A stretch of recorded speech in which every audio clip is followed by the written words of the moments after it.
हाँ बिल्कुल मिल सकता है। वेल्डिंग का काम करते हैं आप? नहीं सर, वेल्डिंग करने वाली मशीन बनाते हैं सर नागलोई में हम।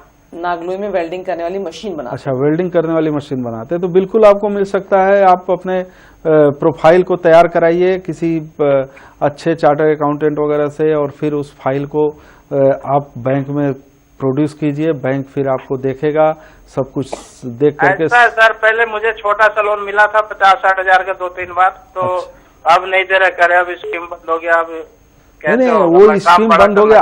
आपने पैसे की रिकवरी टाइम से की थी? वो तो मेरा क्लियर है सर। हाँ, तो जब पैसे की रिकवरी आपने टाइम से की थी तो स्कीम बंद होने से क्या हुआ, आप मतलब प्रोजेक्ट लोन में जाइए ना।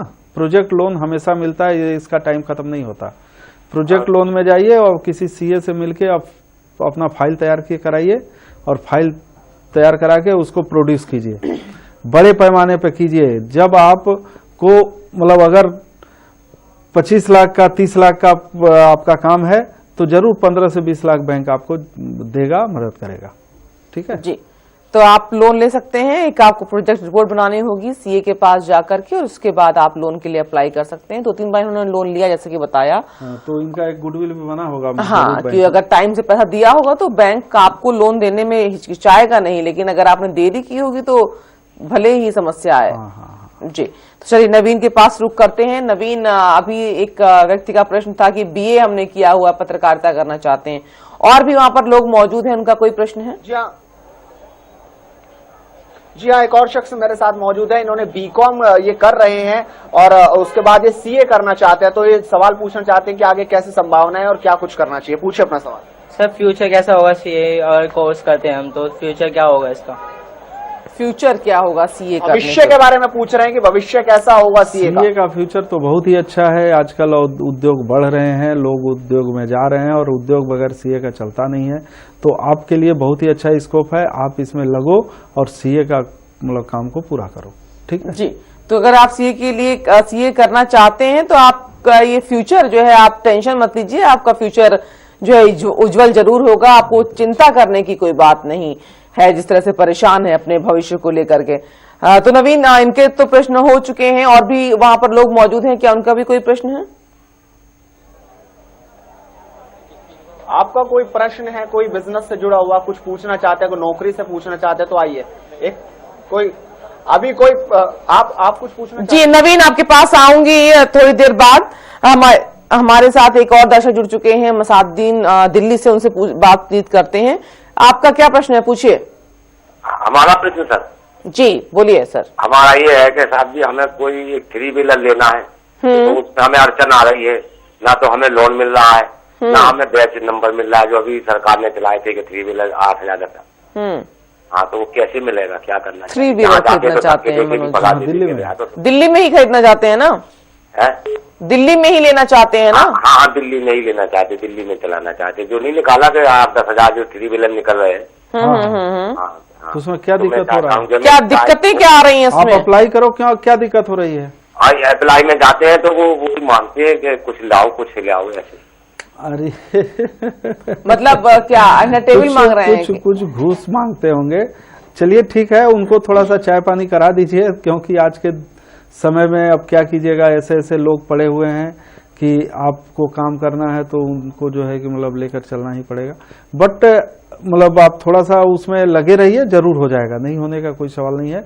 अगर वो कुछ कहते हैं तो उन्हें मतलब आप रिक्वेस्ट कीजिए, आप थोड़े से अपनी मतलब बातों को उनके सामने रखिए कि भाई देखिए हमारी ये प्रॉब्लम है, इसको लेकर के मतलब चल रहे हैं।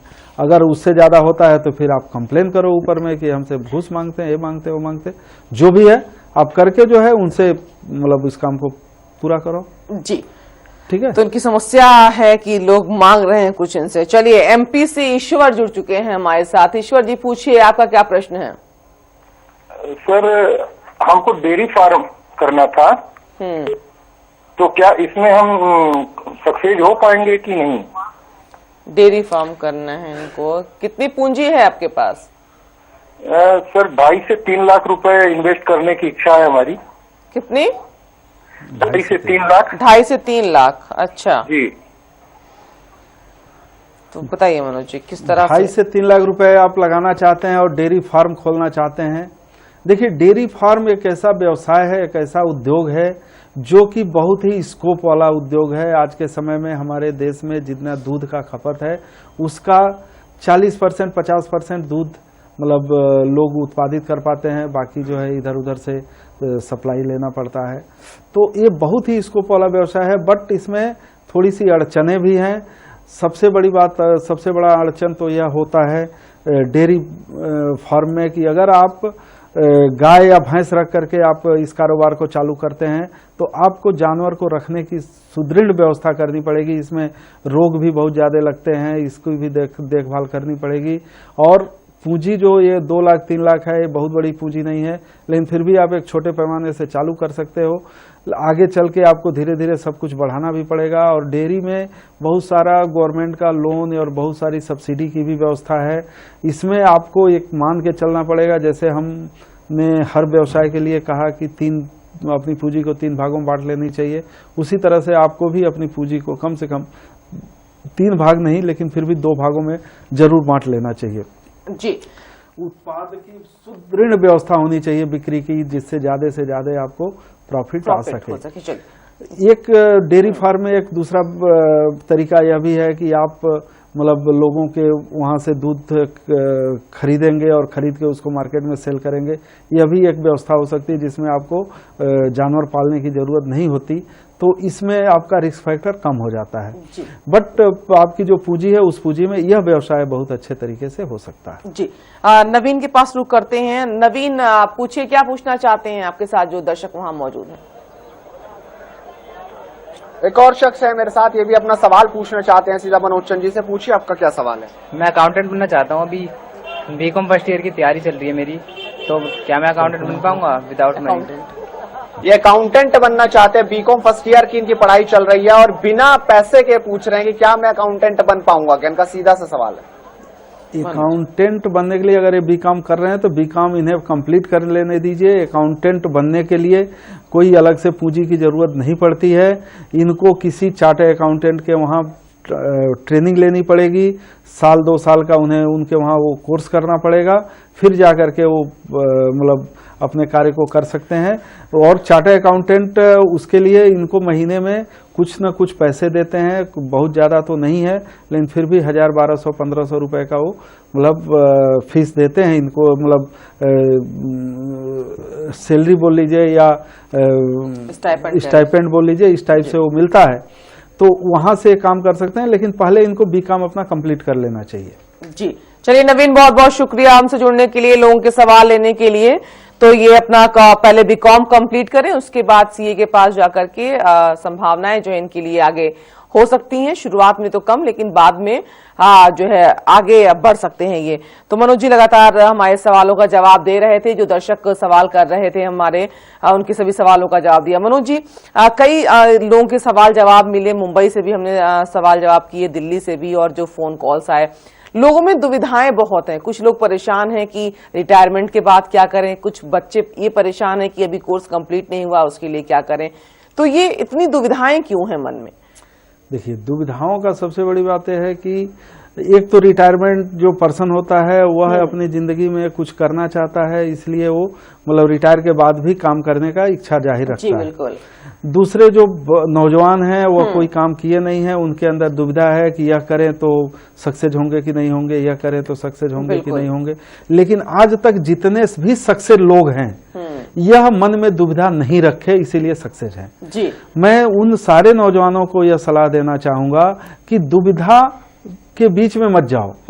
सबसे बड़ी बात यह है कि आप पहले काम चॉइस करो कि मुझे ये करना है, फिर जाकर के उस काम को करते हुए उसमें जो कठिनाई है उस कठिनाइयों को दूर करना है। कोई भी काम कठिनाई के बगैर संभव नहीं है, हर काम में कठिनाई है। तो कठिनाई को दूर करने के बारे में सोचो, अपने जो आपका इच्छा शक्ति है और आपका जो धैर्य है इसको आप मतलब बनाए रखें और जिस काम में लगे हैं उस काम में दृढ़ता दिखाएं, दृढ़ इच्छा शक्ति रखें और उस काम को पूरा करने के लिए पूरा जी जान लगा दें। निश्चित है उस काम में सफलता मिलेगी और कभी भी आपको हार का सामना नहीं देखना पड़ेगा। जी चलिए मनोज जी, बहुत बहुत शुक्रिया हमारे सभी दर्शकों का सवाल जवाब देने के लिए, इनका सभी सवालों का जवाब देने के लिए बहुत बहुत शुक्रिया। तो अपने दर्शकों को बता दें कि लगातार आपके सवालों का जवाब देने के लिए तैयार रहेंगे मनोज जी। हर रविवार को आपके साथ यहाँ पर मौजूद रहेंगे 12 से 1 बजे के बीच में, जिसमें आप अपने सवालों का जवाब ले सकते हैं। साथ ही साथ आप हमें मेल भी कर सकते हैं, हमारी ईमेल आईडी दी जा रही है स्क्रीन पर, उस पर आप हमें मेल कर सकते हैं और अपनी समस्या का समाधान ढूंढ सकते हैं। तो बिजनेस मास्टर में फिलहाल के लिए बस इतना ही, मुझे दीजिए इजाजत, नमस्कार।